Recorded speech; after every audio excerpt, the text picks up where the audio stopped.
सियावर रामचंद्र की जय। श्री रामानंद भगवान की जय।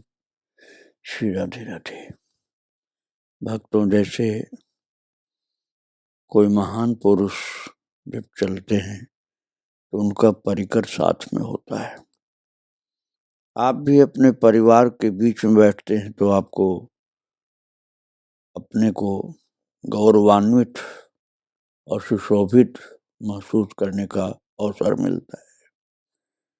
ऐसे ही रामायण की कथा सुनाई जाएगी तो राम के भाइयों का, दशरथ जी का, जनक जी का आदि का चरित्र सुनाया ही जाता है। साथ में भागवत जी अर्थात कृष्ण कथा सुनाई जाएगी तो कृष्ण के सखाओं का, उनके माता पिता का, उनके परिवार का, सबका सुनाया जाता है। इसी तरह से जब भगवान श्री रामानंद जी का चरित्र सुनाया जाता है तो उनके सब शिष्यों का, मुख्य परिकर के महान संतों का साथ साथ सुनाया जाता है। ये मैंने इसलिए आपको बताया कि कई लोग सोचते हैं कि रामानंद जी का चरित्र है तो इन सबका क्यों सुनाया जा रहा है। अरे भाई, ये सब भगवान के ही पार्षद हैं। जब भगवान आते हैं तो भगवान के पार्षद भी आते हैं। तो सपरिकर प्रभु का चरित्र आप श्रवण कर रहे हैं। और महान गुरु के रूप में भगवान आए हुए हैं स्वामी रामानंद जी। तो 12 महाभागवत सब ऋषि के रूप में, महान योगी संत के रूप में आए हुए हैं। और इन सब की आवश्यकता थी, इसलिए भगवान सबको साथ में लेके आए। कल आप श्रवण कर रहे थे गोस्वामी तुलसीदास जी के गुरुदेव नरहरियानंद जी, जो प्रभु की इच्छा से, महामाता अनुसुईया, अत्रि ऋषि की इच्छा से चित्रकूट में आज भी विराजमान है। सूक्ष्म रूप से रहते हैं, प्रकट रूप में नहीं रहते हैं।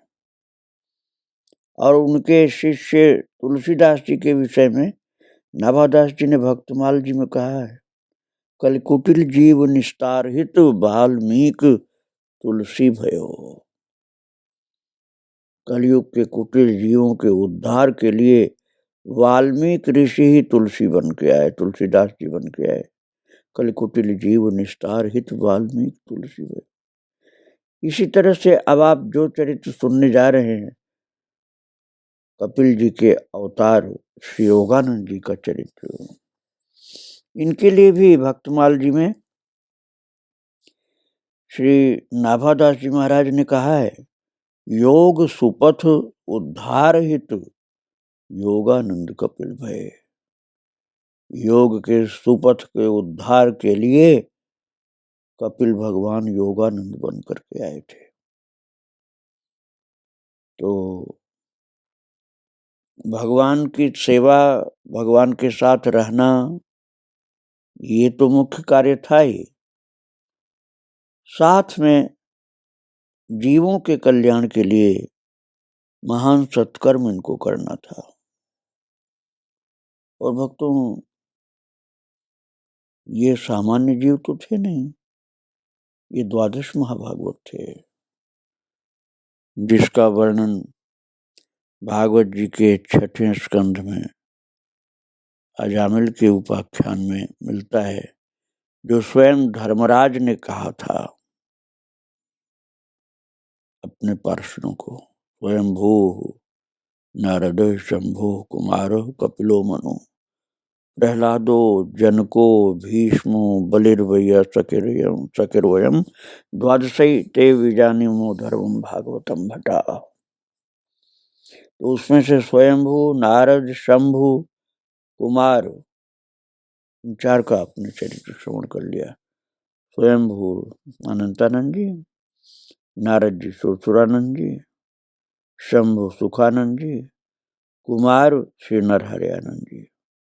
अब इसके बाद 5वें 12 महाभागवतों में से 5वें महाभागवत श्री कपिल जी का चरित्र आप श्रवण करने जा रहे हैं, जो योगानंद के रूप में अवतरित होकर भगवान श्री रामानंद जी की सेवा में आए थे। आपको भागवत जी के तृतीय स्कंध में कपिलोपाख्यान सुनाया जाता है। जब भागवत की कथा आप सुनते हैं, भगवान कपिल, माता देवहूति और बहुत से ऋषियों और साधनाओं की चर्चा उसमें आती है। और वहां पर आपको यह भी बताया जाता है कि गुजरात में बिंदु सरोवर पर प्रकट हुए थे, बाद में गंगा सागर पर जाकर के तप में संलग्न हो गए थे। इसी से मिलती जुलती कथा ये भी चलती है भक्तों। इसको आप श्रवण करेंगे तो धीरे धीरे कुछ उसी तरह से आप चलेंगे। सिद्धपुर जो बिंदु सरोवर है, पहले महसाणा जिले में था, अब शायद सिद्धपुर ही जिला है, गुजरात के लोग जानते होंगे। तो सिद्धपुर क्षेत्र है वो, अर्थात सिद्धों का पुर है वो, और वहीं बिंदु सरोवर है जहां भगवान ने आकर के कर्दम ऋषि का तप देख करके प्रेम से अश्रु बिंदु गिराए थे। उसी सिद्धपुर क्षेत्र के निवासी परम वैदिक विद्वान तपस्वी पंडित मणिशंकर शर्मा ने तप किया था, यज्ञ किया था। उन्हीं के यहाँ संवत 1457 विक्रमी में माघ की कृष्ण सप्तमी को अपने अर्धांश से महाभागवत श्री कपिल देव जी एक तेजस्वी पुत्र के रूप में प्रकट हुए थे। भक्तों, उस समय यज्ञ में स्वयं सूर्य नारायण भगवान ही कृपा करके ब्राह्मण के रूप में प्रकट हुए थे और उन्होंने कहा था कि इस फल को लो, आधा तुम खाना, आधा अपनी पत्नी को खिलाना। ये कहते हुए एक वृद्ध ब्राह्मण फल देकर के अंतर्धान हो गए थे। तो सिद्धपुर क्षेत्र के निवासी परम वैदिक विद्वान तपस्वी पंडित मणिशंकर शर्मा ने अब समझ लिया कि उनके इष्टदेव के पुरखा सूर्य नारायण ही परम कृपा करके वृद्ध ब्राह्मण के रूप में प्रकट हुए थे। इसलिए वे अनुष्ठान विसर्जन करके उस महान तड़ाग पर घर से गए। इसकी चर्चा मैंने बिंदु सरोवर नाम से की थी। और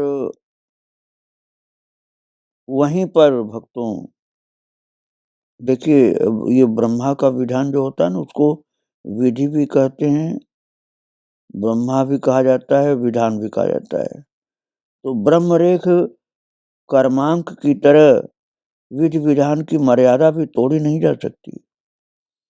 इसी से मिश्र जी ने अपने हाथ से ही फल को धोकर अमनिया करके, अर्थात उसको ग्रहण करने के लायक तैयार करके भगवान को भोग लगाया। पहले भोग लगाया है, ऐसा नहीं कि मिला है यज्ञ में तो उसको पाने लग गए। भोग लगा करके आधा स्वयं पाए और आधा अपनी पत्नी को दिया, वो भी उसको ग्रहण करके अर्थात पा लिया। और उसी दिन से वो पतिव्रता गर्भवती हुई थी, जो 10 महीने बाद बिना किसी प्रसव पीड़ा के ही इन महाभागवत को प्रकट किया था पुत्र के रूप में। बहुत अच्छे मुहूर्त में बालक का जन्म हुआ था। ग्रामवासियों ने बड़े धूमधाम से जन्मोत्सव मनाया। गान वाद्य भोज भंडारे हुए, परंतु उस उत्सव में शिशु के पिता सम्मिलित नहीं हो सके, क्योंकि वे एक तीर्थ यात्रा को चले गए थे। इधर मूल में जन्म लेने से जो दैवज्ञ लोग थे, ज्योतिषी लोग, उन्होंने 1 वर्ष तक शिशु का मुंह देखना पिता के लिए निषेध ठहरा दिया कि पिता अपने बेटे का मुख 1 साल तक नहीं देखेगा। तो मूल नक्षत्र में, मूल में जन्म लेने से ऐसा किया गया था। और इसलिए पिताजी का तीर्थाटन में जाना अच्छा ही रहा जो उन्होंने बच्चे का मुंह नहीं देखा। और तीर्थ यात्रा से लौट करके चैत्र पूर्णिमा को आए तो मूल शांति का अनुष्ठान प्रारंभ हुआ और जन्म नक्षत्र पर समाप्त हुआ। तब तेल में शिशु का मुख का प्रतिबिंब दिखाया गया था उनको। मुख, बच्चे का मुख पिता ने प्रत्यक्ष रूप से नहीं देखा था, उसके प्रतिबिंब, उसके चेहरे का प्रतिबिंब एक तेल रखे हुए बर्तन में पहले उनको दिखाया गया था। जैसे कांच में कोई देखे, ऐसे परछाई जैसे पानी में देखे से तेल में परछाई दिखाई गई थी। बाद में देखे तो मूल के दोष के निवारण के लिए सब किया गया था। वहाँ की रिवाज थी, कुछ ज्योतिषियों का मत था, इसलिए सब किया गया था। और उसका एक कारण मेरे विचार से ये भी था कि ये लोग ये नहीं समझ रहे थे उस समय कि साक्षात भगवान कपिल का अवतार हुआ है, नहीं तो ये सब की आवश्यकता भी नहीं थी।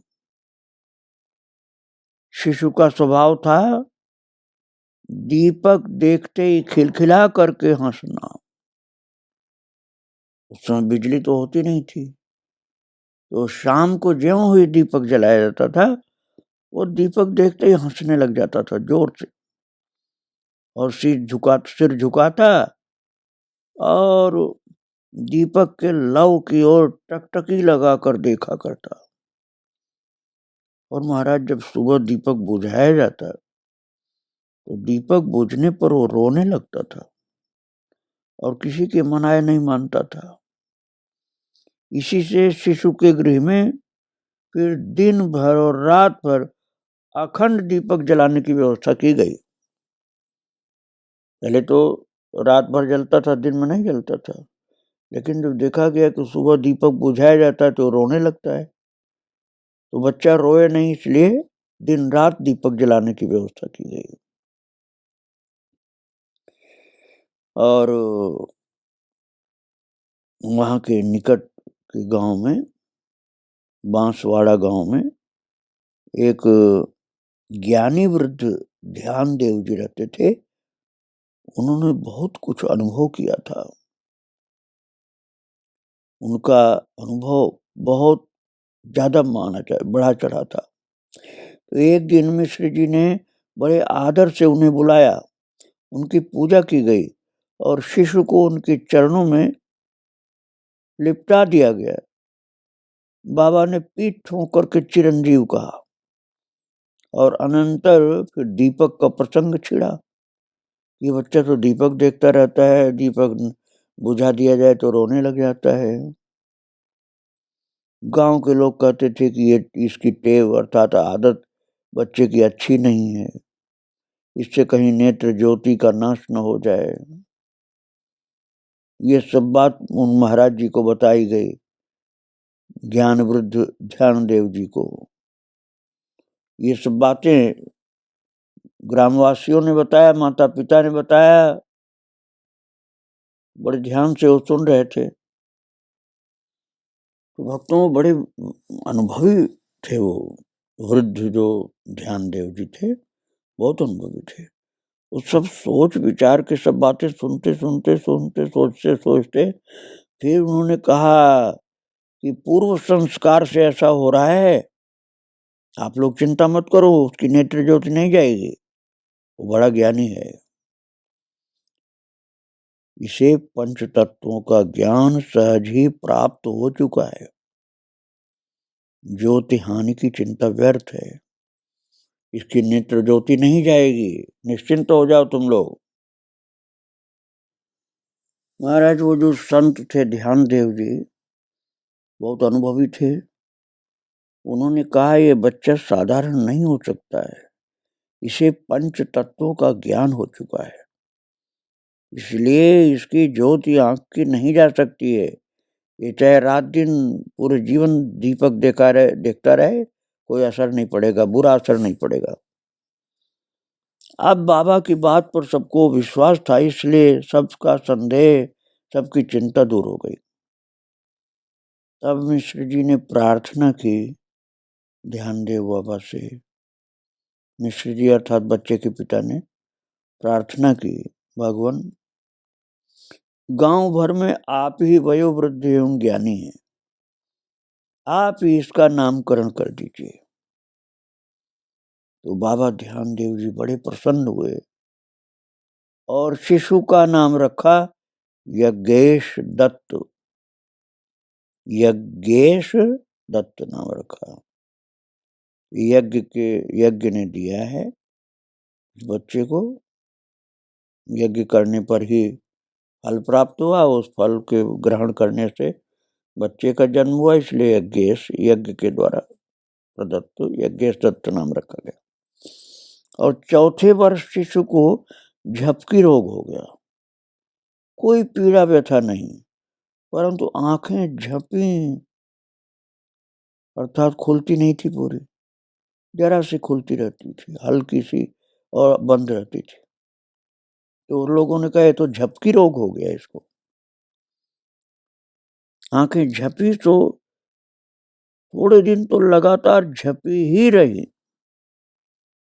मतलब किसी समय भी पूरा खुलती नहीं थी, झपी रहती थी। बहुत कुछ झाड़ फूंक, दवाई, अनुष्ठान, पूजा, ये सब हुए, लेकिन इन किसी से कोई लाभ नहीं हुआ। नेत्र खुलते नहीं थे, झपे रहते थे, बहुत हल्के से खुले रहते थे। तो एक दिन गांव के बाहर साधुओं की जमात आई। घर घर से नर नारी राशन ले गए। उस जमाने में उसको सीधा बोलते थे राशन को। तो साधु समागम से जनता वहां कृतार्थ हुई। शिशु को लेकर कुटुंबी लोग भी गए और अपने अपने उस लोगों ने भेंट चढ़ाए साधु समाज में, जमात में, और बच्चे को दिखाया गया संतों को। तो जो उस बड़ी सी विशाल जमात के महंत जी थे, उनको श्री महंत जी कहा जाता था, उन्होंने गोद में लेकर के महाराज संतों के चरणामृत को पिलाया। जब उनसे बताया गया ना कि इसको ऐसा भयंकर रोग लगा हुआ है, झपकी का रोग, की आंख ही नहीं खुलती है, बहुत झाड़ फूंक किया गया, बहुत दवाई दी गई, बहुत अनुष्ठान हुए, लेकिन सब व्यर्थ हो गया, कुछ भी नहीं लाभ हुआ, आंख खुलती नहीं इसकी, झपकी लगी रहती इसकी। तो अब देखिए, जो महान संतों की जमात आई थी, जब उनको श्री महंत जी की गोद में बच्चा दिया गया, तो उन्होंने सब संतों का चरणामृत लेकर के उस बच्चे को पिला दिया। और अब देखो, आप लोग तो भक्त लोग हो, आपको कोई सुनने में परेशानी नहीं है, लेकिन जिनको भगवान की भक्ति नहीं प्राप्त हो तो कहेंगे आप क्या बता रहे हैं, क्या किसी का चरणामृत पीने से कुछ हो सकता है? लेकिन संत चरणामृत की अपार महिमा है भक्तों। जब संतों का चरणामृत उस बच्चे को पिलाया गया, तो शिशु ने नेत्र खोलकर आनंद पूर्वक संतों की ओर देखा है। पूरी आंखें खोल करके उन संतों की ओर जिनका चरणामृत पिलाया गया था, मुस्कुरा कर, हंस हंस करके देखा है। बच्चे ने बहुत प्यार से सब संतों का दर्शन किया है। अब तो पूरे परिवार के लोग गांव के लोग, कुटुंबीजन बहुत प्रसन्न हुए कि बच्चे की बीमारी खत्म हो गई। उसे पास में बुलाना चाहा घर के लोगों ने, माता पिता ने, आ जाओ बेटा, आ जाओ, अब ठीक हो गया, बीमारी तेरी खत्म हो गई। परंतु महाराज वो बच्चा जो था यज्ञेश दत्त, वो तो जो बड़े महाराज जी थे जमात के, उनकी गोद से उतरा ही नहीं। तब तक नहीं उतरा जब तक भंडारा जो बन रहा था, भंडार नहीं बन चुका, तब तक नहीं उतरा। और जब भोग लग गया, पंगत बैठ गई, भगवान के नाम का जोर से उच्चारण हुआ, सब साधु संत महंत प्रसाद पाने लगे, तब उस बालक ने, छोटे से बच्चे ने अपना हाथ पसार दिया और इशारा किया कि जैसे चरणामृत दिया है ऐसे अपनी शीत प्रसादी और दो। अर्थात अपना पवित्र महाप्रसाद चरणामृत की तरह से वो भी हमको दो। और ये देख करके सब साधु हंसने लगे कि बालक तो ज्ञानी है, सबका चरणामृत पिया तो आंख खोला है और गोद से उतरा ही नहीं। कितना घर के लोगों ने बुलाया, पुकार लगाई, माता पिता और परिवारिक जनों ने, लेकिन उतरा नहीं गोद से महाराज जी के। और अब जब सब प्रसाद पाने लगे हैं तो अब हाथ फैला के ये शीत प्रसाद मांग रहा। महाराज महंत जी ने कहा, ये बच्चा कोई विशिष्ट भागवत है, भगवान का कोई विशेष भक्त है। उस संतों की जमात के जो मुख्य महाराज जी थे वो बोले, ये बालक कोई महान भक्त है, इसके बाल चरित्र से ये प्रकट हो रहा है। जैसे कोई विद्वान श्रीमद् भागवत पढ़ते समय अपनी विद्वत्ता की था लेने लगता है, ऐसे ही चलते समय महंत जी ने उस शिशु को 2 बड़े बड़े मोदक हाथ में दे दिए, प्रसादी दिया। लड्डू से थोड़ा मिलता जुलता मोदक होता है, वो दिया प्रसाद। और कुछ दिनों तक उस चर्चा, उस संतों के साथ जो लीला हुई थी उसकी चर्चा लोग करते रहे। घर घर ये कथा होने लगी। जबकि रोग खत्म हो गया, प्रसाद लिया बच्चे ने, संतों ने आशीर्वाद दिया। इस प्रकार से संतों का प्रेमी हो गया है बालक। और धीरे धीरे शिशु की आयु 9 वर्ष की हो गई। तब उपनयन संस्कार अर्थात जनेऊ का उत्सव हुआ। भिक्षा पात्र में गांव भर के नर नारियों ने यथाशक्ति भेंट किया भिक्षा अपनी ओर से, और सबने अपने वात्सल्य का परिचय दिया। तब ये बालक पढ़ने के लिए लालायित हो गए। बांसवाड़ा में श्रीनाथ कर्मकांडी रहते थे। वे वेद और व्याकरण शास्त्र में निष्णात थे।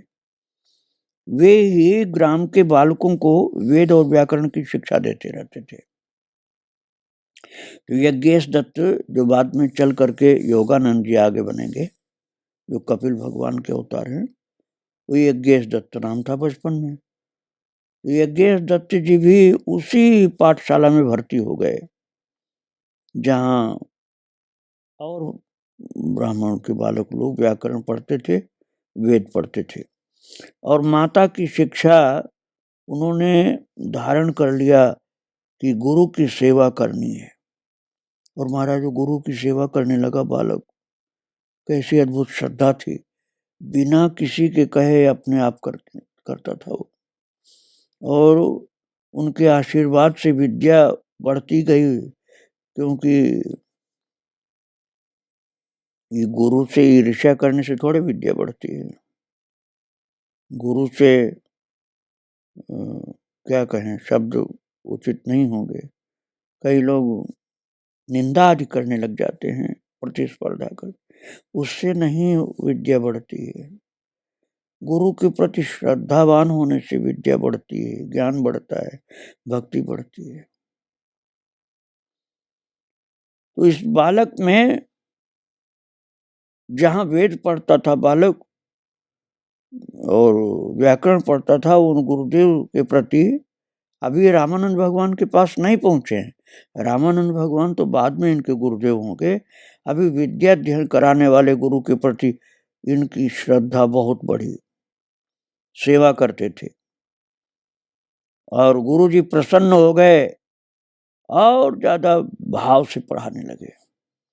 कुशाग्र बुद्धि बालक चारों संहिताएं अर्थात ऋग्वेद, यजुर्वेद, सामवेद, अथर्ववेद, ये सब कंठाग्र कर लिया और व्याकरण,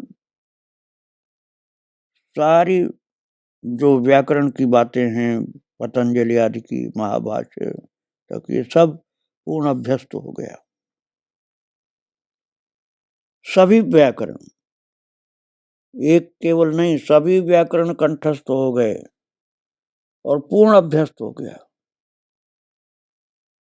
बालक में दैवी संस्कार थे।